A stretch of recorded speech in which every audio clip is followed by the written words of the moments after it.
Hello friends, welcome to my channel. இன்னைக்கு நம்ம இந்த வீடியோவில் எந்த படத்தோட ரிவ்யூ பார்க்க போகிறோம்னா 2024 மலையாளத்தில் ரிலீஸ் ஆன லிட்டில் மிஸ் ராவுத்தர் இந்த படத்தோட ரிவ்யூ தான் பார்க்க போகிறோம். இந்த படத்தோட கதையை பற்றி பார்த்தோம்னா நம்ம ஹீரோ எந்த வேலைக்கு போகாமல் வீட்டிலே இருக்காரு. அதே நேரத்தில் அவர் எப்படியாவது டைரக்டர் ஆயிடணும் அப்படின்னு ஒரு கதை எழுதிட்டு இருக்காரு. நம்ம படத்தோட ஹீரோயினான கௌரி கிஷானுக்கு அவங்க வீட்டில் மாப்பிள்ளை பார்த்து கல்யாணத்தை ஃபிக்ஸ் பண்ணிட்டாங்க. அவங்களுக்கு கொஞ்ச நாள் கழித்து தெரிய வருது, இந்த கல்யாணத்துக்காண்டி அவங்க அப்பா 80 லட்ச ரூபா வரதட்சணை கொடுத்துருக்காங்க அப்படின்னு தெரிய வருது. அதனால அவங்க வீட்டை விட்டு வெளியே வந்துடுறாங்க. நம்ம கௌரி கிஷன் வந்து அவங்க எக்ஸ் பாய் ஃப்ரெண்டான நம்ம ஹீரோக்கு கால் பண்ணுறாங்க. அப்படியே ஃப்ளாஷ்பேக்காக காட்டுறாங்க. அவர் வந்து ஒரு இன்ஜினியரிங் காலேஜில் சீனியராக இருக்கார். நம்ம கௌரி கிஷன் வந்து அப்போ தான் ஃபஸ்ட் இயருக்கு ஜாயின் பண்ணுறாங்க. இவங்க 2 பேருமே கொஞ்ச நாள் கழித்து லவ் பண்ண ஆரம்பிக்கிறாங்க. இது வந்து அவங்க வீட்டுக்கு தெரிய வந்தோடனே கௌரி கிஷன் அப்பா வந்து கூப்பிட்டு வச்சு பேசுகிறாரு. அப்போது ஒரு சம்பவம் நடந்துருது. கடைசியில் இவங்க 2 பேரும் ஒன்று சேர்ந்தாங்களா இல்லையா, நம்ம ஹீரோ டைரக்டர் ஆனாரா, அதே நேரத்தில் நம்ம கௌரி கிஷன் யாரை கல்யாணம் பண்ணாங்க, இதுதான் இந்த படத்தோட மொத்த கதையே. இந்த படத்தோட பாசிட்டிவ்னு பார்த்தோம்னா இந்த படத்தில் நடித்த எல்லா ஆக்டருமே அவங்களோட ஒர்க்கை பர்ஃபெக்டாக பார்த்துருக்காங்க. முக்கியமாக நம்ம கௌரி கிஷன் வந்து அவங்களோட ஆக்டிங்கை வேறு லெவலில் நடிச்சு கொடுத்துருக்காங்க. ஹீரோவாக நடித்த நம்ம ஸ்டேஷா வந்து அவரோட ஆக்டிங்கை பெஸ்ட்டாக பண்ணி கொடுத்துருக்காரு. கௌரி கிஷனுக்கும் ஸ்டேஷாக்கும் உள்ள அந்த ரொமான்ஸ் போர்ஷன்லாம் உண்மையிலேயே பார்க்கும்போது ரொம்ப அருமையாக இருந்துச்சு. இவங்க வந்து அந்த மெமரிஸ்லாம் இருக்கணும் அப்படின்னு நம்ம ஹீரோ வந்து ஒரு வீடியோ எடுப்பார். அதெல்லாம் காட்டின விதம் உண்மையிலே அருமையாக இருந்துச்சு. அதை வச்சு ஒரு கதை எழுதி இதை படமாக எடுக்கணும் அப்படின்னு ட்ரை பண்ணிகிட்டு இருப்பார்.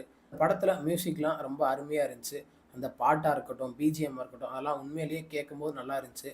படத்தில் இன்ட்ரோவலாக இருக்கட்டும், கிளைமேக்ஸாக இருக்கட்டும், அதெல்லாம் காட்டின விதம் உண்மையிலேயே அருமையாக இருந்துச்சு. கிளைமேக்ஸில் ஒரு ட்விஸ்ட்டு வச்சு தான் நம்ம டேரக்டர் படத்தை முடிச்சிருக்காரு. அது உண்மையிலேயே பார்க்கும்போது நல்லா இருந்துச்சு. அதே நேரத்தில் நம்ம ஹீரோ ஸ்டேஷா வந்து பிளேஸ்மெண்ட் அட்டன் பண்ணுறதுக்காண்டி அவங்க காலேஜில் இன்டர்வியூக்கு வெயிட் பண்ணிகிட்டு இருப்பார். அப்போ நம்ம கௌரி கிஷன் வந்து உனக்கு என்ன பிடிக்குமோ அந்த துறையில் நீ சாதிச்சு காட்டு அப்படின்னு சொல்லுவாங்க. அதனால நம்ம ஹீரோ ஸ்டேஷா வந்து அந்த பிளேஸ்மெண்ட்டை கேன்சல் பண்ணிட்டு எப்படியாவது டேரக்டர் ஆயிடணும் அப்படின்னு முயற்சி பண்ணுவார். ஆனால் கொஞ்ச நாள் கழித்து நம்ம ஹீரோயின் அவருக்கு ஒரு பெரிய சம்பவம் பண்ணி விட்ருவாங்க. அதனால நம்ம ஹீரோ வந்து ரொம்ப டிப்ரெஷனில் இருப்பார். எப்படியாவது அந்த டிப்ரெஷன்லேருந்து வெளியே வந்துடணும் அப்படின்னு அவங்க ஃப்ரெண்டு வந்து ஒரு பார்ட்டிக்கு இன்வைட் பண்ணுறாரு. இவரும் அங்கே போகிறாரு. அங்கே போனோடனே பெரிய சம்பவம் அந்த பார்ட்டிலே ஒன்று நடக்குது. கடைசியில் நம்ம ஹீரோயின் வந்து அவங்களே ஃபோன் போட்டு நம்ம ஹீரோவை கூப்பிடுவாங்க. அந்த காட்சியெல்லாம் வச்ச விதம் உண்மையிலேயே அருமையாக இருந்துச்சு. கடைசி கிளைமேக்ஸில் அவங்க 3 பேர் ட்ரிபிள்ஸ் போகிற சீனாக இருக்கட்டும், படத்தில் காமெடி போர்ஷன் எல்லாமே நல்லாவே ஒர்க் அவுட் ஆகிருக்கு. சில இடத்துலலாம் கொஞ்சம் கெட்ட வார்த்தைலாம் பேசுவாங்க.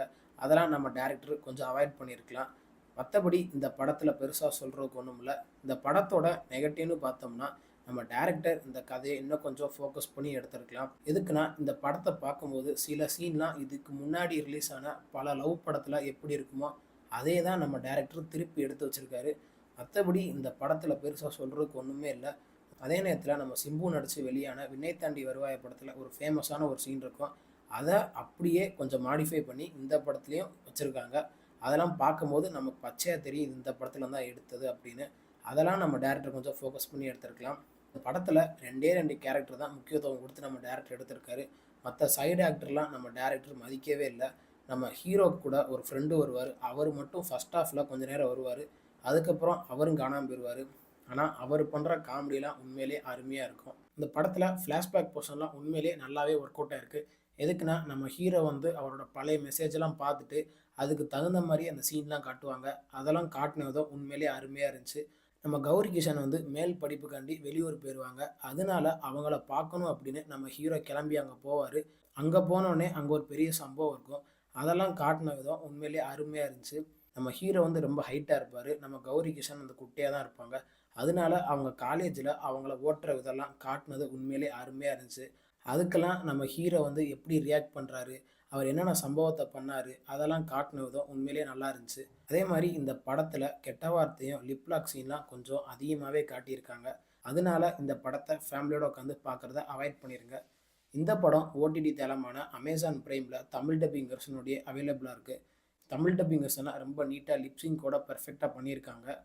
இந்த படத்துக்கு நம்ம கொடுக்குற ரேட்டிங் பார்த்தீங்கன்னா 10க்கு 6.5 கொடுக்கலாம். இந்த படத்தை வீக்கெண்டில் பார்த்து என்ஜாய் பண்ணுங்கள். இந்த வீடியோ உங்களுக்கு பிடிச்சிருந்தா மறக்காமல் நம்ம சேனலை லைக் பண்ணி கமெண்ட் பண்ணி ஷேர் பண்ணுங்கள். மறக்காமல் சப்ஸ்கிரைப் பண்ணி பக்கத்தில் இருக்க பெல் பட்டனை கிளிக் பண்ணி விட்ருங்க. தேங்க்யூ ஃபார் வாட்சிங் திஸ் வீடியோ.